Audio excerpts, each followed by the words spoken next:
আজকে আমরা সম্পূর্ণ একটা নতুন চ্যাপ্টার শুরু করব। সেই চ্যাপ্টারটা হচ্ছে রিয়াকশান কাইনেটিক্স।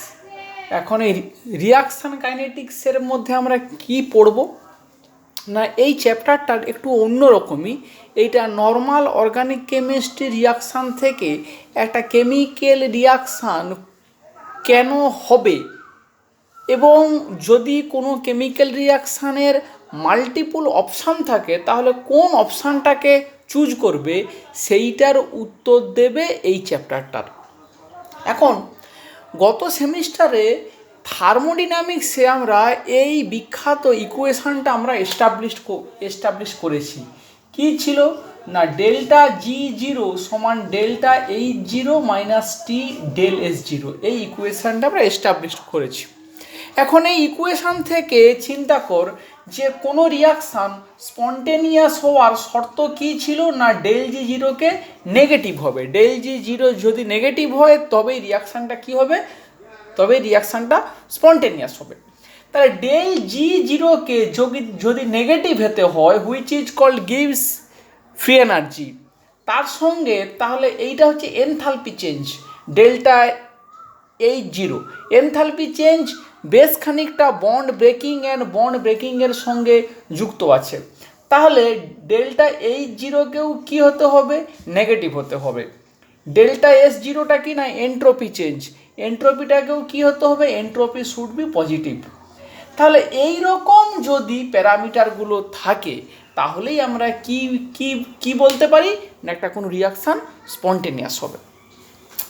এখন কোশ্চেন হচ্ছে গিয়ে, তাহলে কোনো একটা কেমিক্যাল রিয়াকশানকে যদি স্পন্টেনিয়াস হবে কি হবে না, তাহলে তার ইকুইলিব্রিয়াম কনস্ট্যান্টের সঙ্গে মাইনাস আরটি এলএন কে এর সঙ্গে ডেল্টা জির জিরো ডাইরেক্ট রিলেশনশিপ আছে।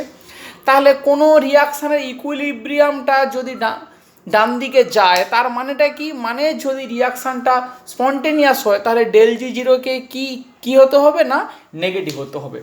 তাহলে ডেল্টা জি জিরো একে কি করে আমরা পেতে পারি, আমরা বলতে পারি del zero of the product minus G zero of the reactant.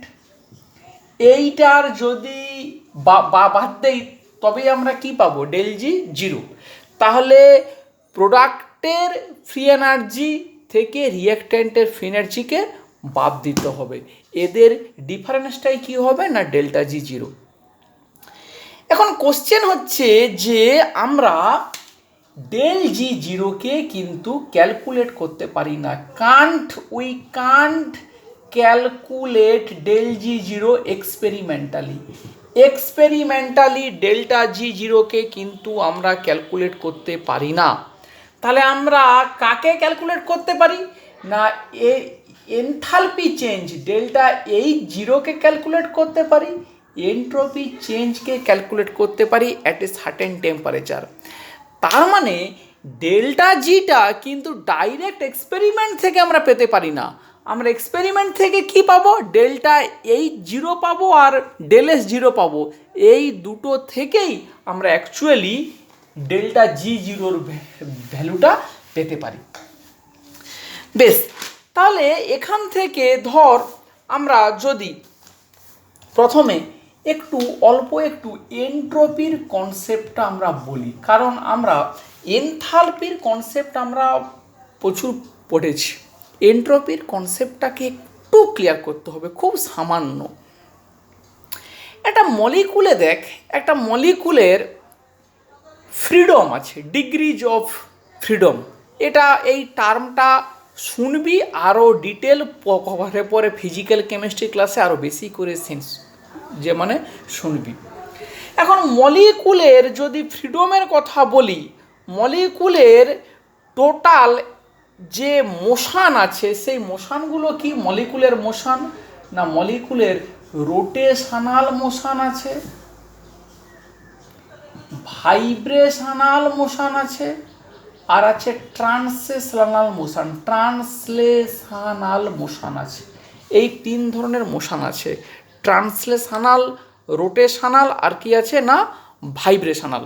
এই তিন ধরনের মলিকুলের মোশান আছে।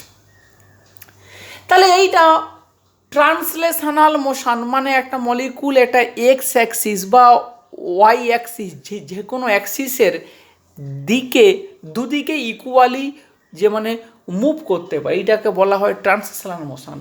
একটা মলিকুল এটা কোনো অ্যাক্সিস বরাবর রোটেট করতে পারে, এটাকে আমরা বলি রোটেশনাল মোশন।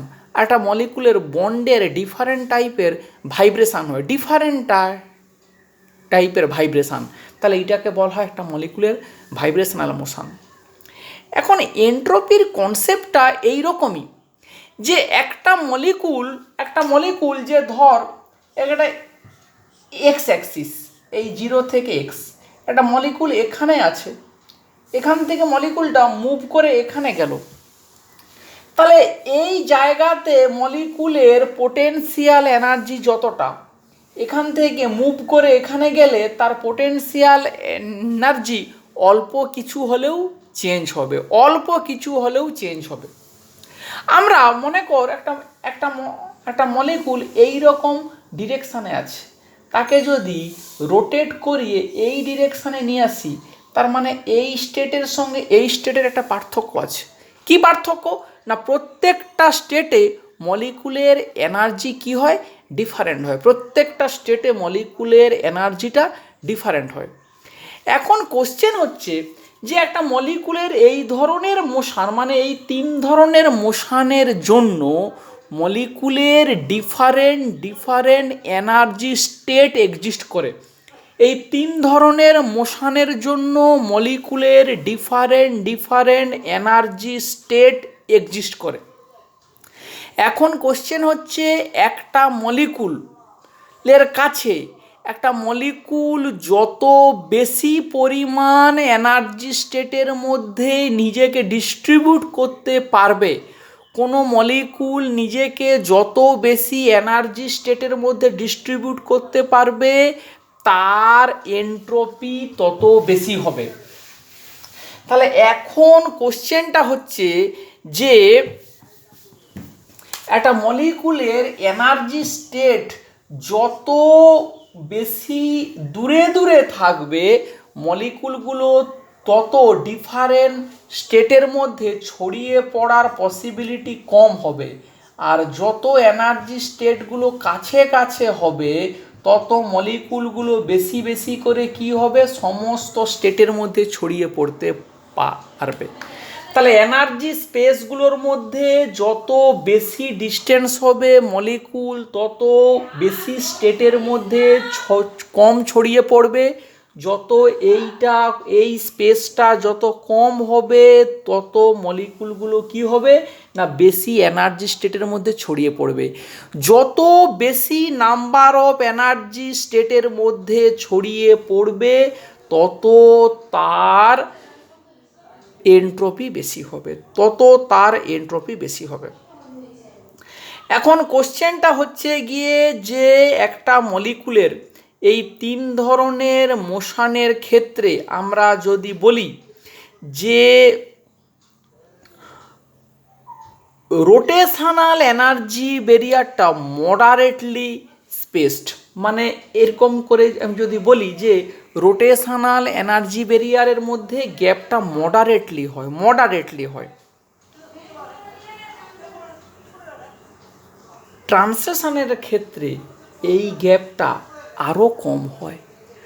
রোটেশনের ক্ষেত্রে মডারেটলি হয়, ট্রান্সলেশনের ক্ষেত্রে এই গ্যাপটা আরও কম হয়, ভাইব্রেশনের ক্ষেত্রে এই গ্যাপটা সবথেকে বেশি হয়। তাহলে আমরা কি বলতে পারি, একটা মলিকুলের এন্ট্রপিতে ম্যাক্সিমাম কন্ট্রিবিউট করবে ট্রান্সলেশনাল, তারপরে কে কন্ট্রিবিউট করবে, রোটেশনাল, আর সব থেকে কে কম কন্ট্রিবিউট করবে না ভাইব্রেশনাল।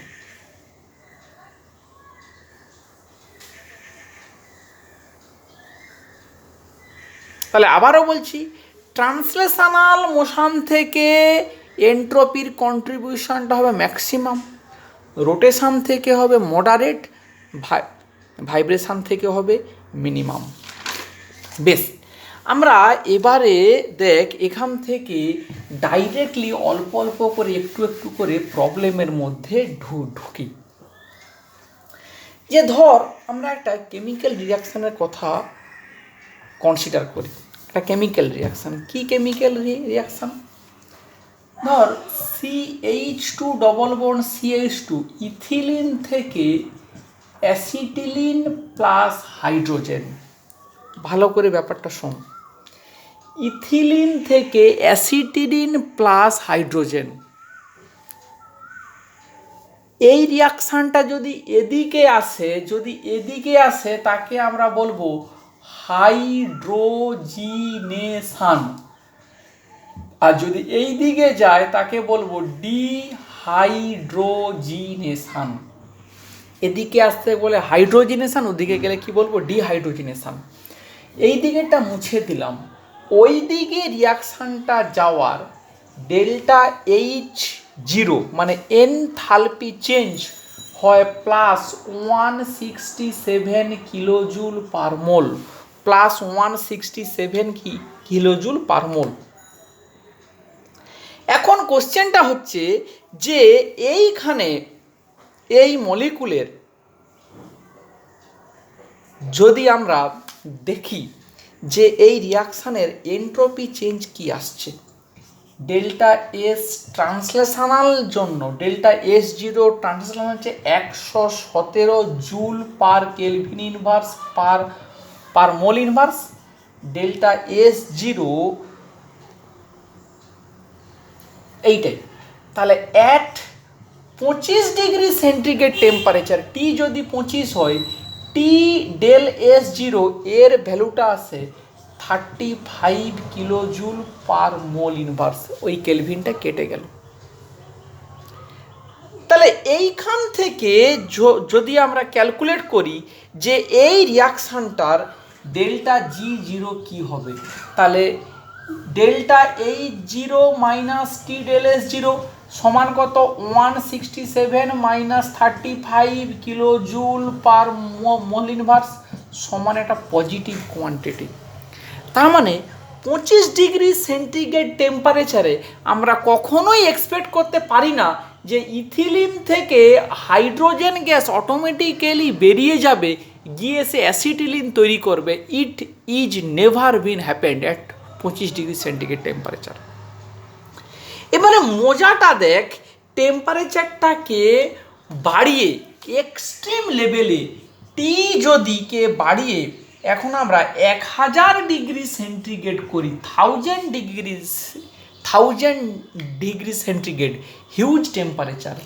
এই টেম্পারেচারে এই রিয়াকশানের টোটাল এন্ট্রপি চেঞ্জ হয় 150 জুল পার কেলভিন ইনভার্স পার মোল ইনভার্স। তাহলে অ্যাট 1000 ডিগ্রি সেন্টিগ্রেড টেম্পারেচার, 1000 ডিগ্রিতে টি ডেল S0 ভ্যালুটা হবে 190 কিলোজুল পার মোল ইনভার্স। তাহলে আমরা কি বলতে পারি এই টেম্পারেচারে তাহলে ডেল্টা G0 সমান হবে 167 মাইনাস 190 কিলোজুল পার মোল ইনভার্স সমান একটা নেগেটিভ কোয়ান্টিটি। তার মানে কি রিয়াকশানটা স্পন্টেনিয়াস। তাহলে দেখ আমরা একটা জিনিস বোঝাতে পাচ্ছি যে একটা কেমিক্যাল রিয়াকশানের হ্যাঁ বা না বলে কিন্তু কিছু হয় না। যে একটা কেমিক্যাল রিয়াকশান হঠাৎ করে বলতে পারি না যে হ্যাঁ এই রিয়াকশানটা স্পন্টেনিয়াস হবে কি হবে না, হঠাৎ করে বলা যায় না। কারণ একটা কেমিক্যাল রিয়াকশান 25 ডিগ্রিতে দেখলাম তার ডেল G0 ভ্যালুটা পজিটিভ, ফলে সেই রিয়াকশানটা নন স্পন্টেনিয়াস। সেই রিয়াকশানটাকে যখন আমরা 1000 ডিগ্রি সেন্টিগ্রেড টেম্পারেচারে নিয়ে চলে গেলাম তখন কিন্তু কি পাচ্ছি দেখতে, যে সেই রিয়াকশানটা স্পন্টেনিয়াস। বেশ, পরের প্রবলেমটা দেখ। এই মলিকুলটা হচ্ছে 1 হেক্সিন। এইটা আইসোমারাইজ হয়ে কি হলো না সাইক্লোহেক্সেন। মলিকুলার ফর্মুলা সেম, দুটোরই মলিকুলার ফর্মুলা সেম। এখন কোশ্চেন হচ্ছে যে এই যে কনভার্সানটার এইটার কে মানে equilibrium constant 6 × 10⁹ at 25 degree centigrade temperature. তার মানে কি না এই আইসোমারাইজেশনটা বা বলতে পারি এই রিং ক্লোজিং রিয়াকশানটা ফেভারেবল। এখন এই রিং ক্লোজিং রিয়াকশানের যদি ডেল্টা জি জিরো এটার দিকে আমরা একটু চিন্তা করি, তাহলে এটার জন্য কি চাই আমাদের, ডেল্টা এইচ জিরো চাই আর ডেল্টা এস জিরো চাই। এখন এই রিয়াকশানের ডেল্টা এইচ জিরো মানে এনথালপি চেঞ্জ কীরকমের হতে পারে, এই রিয়াকশানের এনথালপি চেঞ্জ কীরকমের হতে পারে সেইটার একটা কোশ্চেন আসছে। কীরকম হতে পারে না, এই রিয়াকশানটাতে দেখ এখানে এটা একটা ডবল বন্ড মানে কি আছে, একটা পাই বন্ড আছে। তাহলে এই কার্বনের সঙ্গে এই কার্বনের যদি একটা সিগমা বন্ড তৈরি হয় আর কোন বন্ডটা ভেঙেছে, একটা পাই বন্ড ভেঙেছে, তাহলে এই আইসোমারাইজেশনে একটা পাই বন্ড ভেঙেছে, তার বদলে কি তৈরি হয়েছে, একটা সিগমা বন্ড তৈরি হয়েছে। তাহলে এটা আমরা বলতে পারি sigma bond formed at the cost of a pi bond। তাহলে পাই বন্ডের এনার্জি কম, তাহলে পাই বন্ডকে ভাঙতে less energy has to be supplied, আর সিগমা বন্ড যদি আমাদের তৈরি হয়, স্ট্রঙ্গার বন্ড তৈরি হচ্ছে, more energy will be released. তাহলে বেশি এনার্জি যদি রিলিজড হয় তাহলে এই রিয়াকশানের এনথালপি চেঞ্জকে আমরা বলতে পারি it is a negative quantity. এখন এইটা ক্যালকুলেট করে দেখা গেছে এই ভ্যালুটা হয় 84 কিলোজুল পার মোল ইনভার্স এই রিয়াকশানের। এইরকমই সাইক্লাইজেশান বলতে পারি বা এরকমই আইসোমারাইজেশান। এবারে কোশ্চেনটা হচ্ছে যে যদি শুধুমাত্র, আবারও বলছি, যদি শুধুমাত্র এই এনথালপি চেঞ্জ এইটাই সোল ফ্যাক্টর প্লে করতো in terms of del G zero বা ইকুইলিব্রিয়াম কনস্ট্যান্টের ওপরে, মানে ইকুইলিব্রিয়াম কনস্ট্যান্টের উপরে যদি মানে শুধুমাত্র ডেল্টা এইচ জিরো এনথালপি চেঞ্জের এফেক্টটা থাকতো, তাহলে এই রিয়াকশানের ইকুইলিব্রিয়ামটার কনস্ট্যান্টের ভ্যালু হতো ইন দ্য অর্ডার অফ 10⁻14, মানে এই রিয়াকশানের ইকুইলিব্রিয়াম কনস্ট্যান্ট হতো 10⁻14 অর্ডারে। কিন্তু কত অর্ডারে এসছে অ্যাকচুয়ালি এক্সপেরিমেন্টালি, না 10⁹। তার মানে কি নিশ্চয়ই এর থেকে এই ইকুইলিব্রিয়াম কনস্ট্যান্টের ভ্যালুটা অনেকটাই কমেছে। তাহলে কেন কমেছে, তাহলে কমার পেছনে কারণটা হচ্ছে যদি শুধুমাত্র এই ভ্যালুটাই ইনভলভ হতো towards determining the delta G zero value, তাহলে এইটা হতো, কিন্তু এর থেকে কম। তার মানে নিশ্চয়ই এখানে আরেকটা যে ফ্যাক্টর এনট্রপি চেঞ্জ সে নিশ্চয়ই ডিসফেভার করছে, মানে এনথালপি চেঞ্জ এই সাইক্লেশন রিয়াকশানটাকে ফেভার করছে কিন্তু এনট্রপি চেঞ্জ এটাকে ডিসফেভার করছে। কেন ডিসফেভার করছে না সেই কথাটা আমাদের একটু জানতে হবে। ডিসফেভার করছে তার মানে এনট্রপি চেঞ্জটা এখানে নেগেটিভ, এনট্রপি চেঞ্জটা মানে নেগেটিভ কেন না এইভাবে আমাদের বলতে হবে যে একটা open chain molecule, open chain, এই open chain molecule, open chain স্ট্রাকচারের যত কনফরমেশান থাকবে, যত বেশি ফ্রি কনফরমেশান থাকবে তার এনট্রপি তত বেশি, মানে যত ফ্রি কনফরমেশান তত তার ট্রান্সলেশনটা অনেক বেশি হবে, ফলে তার এনট্রপিটা অনেক বেশি হবে। যেই মলিকুলটা সাইকেলাইজ হয়ে গেল তখন তার বলবো তার এনট্রপি অনেকটাই রেস্ট্রিক্টেড হয়ে গেল, এনট্রপিটা অনেকটাই কমে গেল, ফলে সাইকেলাইজেশনের ক্ষেত্রে এনট্রপি চেঞ্জটা নেগেটিভ।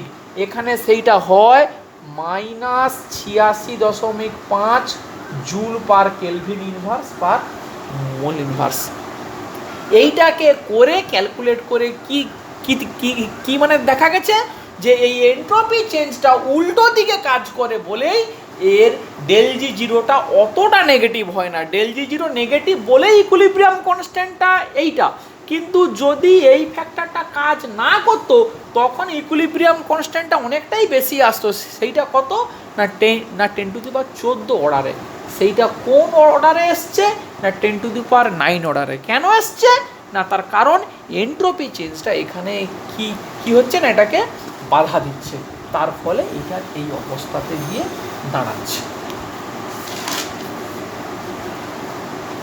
পরের একটা একটা প্রবলেমের কথা আমরা যদি বলি যে এরকম একটা প্রবলেম আমাদেরকে ফেস করতে হয় প্রায়, যে দেখ আমরা RCHO প্লাস মনে করে একটা অ্যালকোহল R-OH, আমরা এই ধরনের রিয়াকশান উচ্চ মাধ্যমিকে পড়েছি। এটাকে বলা হয় অ্যাসিটাল ফরমেশান। অ্যালডিহাইড আর অ্যালকোহল মিলে কি হচ্ছে না অ্যাসিটাল ফরমেশান। অ্যাসিটাল হওয়ার আগে এই রকমের থ্রু দিয়ে যায় OR-OH, যেটাকে বলা হয় হেমি অ্যাসিটাল। তার মানে অ্যালডিহাইড বা কিটোনের সঙ্গে কে চাই, অ্যালকোহল চাই to make acetal or hemi acetal. এখন কোশ্চেনটা হচ্ছে যদি এইটা একটা ইন্ট্রামলিকুলার টাইপের অ্যাসিটাল ফরমেশান হয়, মানে একই মলিকুলে যদি এরকম করে 1 2 3 4 5 6 অ্যালডিহাইড আর কিটো আর অ্যালকোহল আছে OH এই CH, তাহলে এই মলিকুল যদি ইন্ট্রামলিকুলার অ্যাসিটাল করে ফরমেশান মানে হেমি অ্যাসিটাল তৈরি হবে 1 2 3 4 5 6, তার একটা 6 মেম্বার রিং তৈরি হচ্ছে, এইটা OH, আর এইটা একটা 5 মেম্বার হেমি অ্যাসিটাল তৈরি হবে। এগুলো সবই কি স্ট্রাকচার, ইয়ে তোর হেমি অ্যাসিটাল। এইটা উপরেরটা হচ্ছে 6 মেম্বার আর নিচেরটা কি 5 মেম্বার। উপরের ক্ষেত্রে ইকুইলিব্রিয়াম কনস্ট্যান্টের কে ভ্যালু হচ্ছে 16, নিচেরটার ক্ষেত্রে কে ভ্যালু কত 8। এইটা আমাদের এক্সপ্লেন করতে হবে যে ওপরেরটার ক্ষেত্রে কেন 16 আর নিচেরটার ক্ষেত্রে কেন 8। এখন আপাত দৃষ্টিতে আমরা যদি বলি, এখন এনথালপি চেঞ্জের কথা দুরকমভাবে আমরা বলতে পারি। এনথালপি চেঞ্জ একটা হচ্ছে শুধু যদি বন্ড ব্রেকিং আর বন্ড মেকিংয়ের কথা বলি, তাহলে এই দুটোর ক্ষেত্রে বন্ড মেকিং আর বন্ড ব্রেকিং সেম, কিন্তু অন্য একটা কি ফ্যাক্টর আসছে না এইটা একটা আসাইক্লিক কম্পাউন্ড থেকে একটা সাইক্লিক কম্পাউন্ডে কনভার্ট হচ্ছে। সাইক্লিক কম্পাউন্ডে যেই কনভার্ট হবে তখন একটা স্ট্রেন ইন্ট্রোডিউসড হবে, কোথায় না সাইক্লিকের মধ্যে। স্ট্রেন মানে কি না তার এনার্জি বাড়বে। তাহলে কোশ্চেন হচ্ছে যে যত রিংয়ের সাইজ ছোট হবে তত স্ট্রেনটা বেশি হবে। রিংয়ের সাইজ ছোট হলে স্ট্রেন যদি বেশি হয় তাহলে আমরা কি বলতে পারি না সেই রিং ক্লোজিংটা এনথালপিক্যালি লেস ফেভারেবল হবে। কি হবে না এনথালপিক্যালি লেস ফেভারেবল। এখন কোশ্চেন হচ্ছে এটা গেল এনথালপির দিক থেকে। যদি এন্ট্রপির দিক থেকে বলি তাহলে যত ছোট আসাইক্লিক মলিকুল রিং তৈরি করবে তার সবারই ক্ষেত্রে এন্ট্রপি কমবে। আসাইক্লিক থেকে সাইক্লিক হলে এন্ট্রপি কমবে, মানে এন্ট্রপি চেঞ্জটা নেগেটিভ হবে। কিন্তু কোথায় লেস নেগেটিভ হবে না যত আমাদের ক্ষেত্রে ছোট চেন থাকবে সে তত লেস নেগেটিভ হবে। বড় চেন যদি সাইক্লিক তৈরি করে সে তত মোর নেগেটিভ হবে। তাহলে এই দুটো ফ্যাক্টরকে যদি এক জায়গাতে নিয়ে আসতে পারি আমরা, তখনই আমরা কিটা দেখব না এক্সপেরিমেন্টালি দেখব যে 6 মেম্বার রিং ফরমেশনটা এই ক্ষেত্রে মোর ফেভারেবল দেন 5 মেম্বার। তার ফলে ওইখানে ইকুইলিব্রিয়াম কনস্ট্যান্টের ভ্যালুটা কত হয়েছে 16, এখানে কত হয়েছে 8। এইটা হচ্ছে গিয়ে একটা খুবই প্রিলিমিনারি ব্রিফ আইডিয়া। এইটা খুব কঠিন একটা টাস্ক। এইটাকে যে পিডিএফটা পাঠিয়ে দেবো সেইটাকে খুব ধীরে ধীরে 8-10 বার করে পড়বি। পড়লে এই প্রথম পার্টটা একটু খটোমটো লাগবে, এটা আমি খুবই স্বীকার করে নিচ্ছি যে এই প্রথম পার্টটা খুবই একটু গোলমেল একটু খটোমটো লাগবে। ঘাবড়ানোর কিচ্ছু নেই।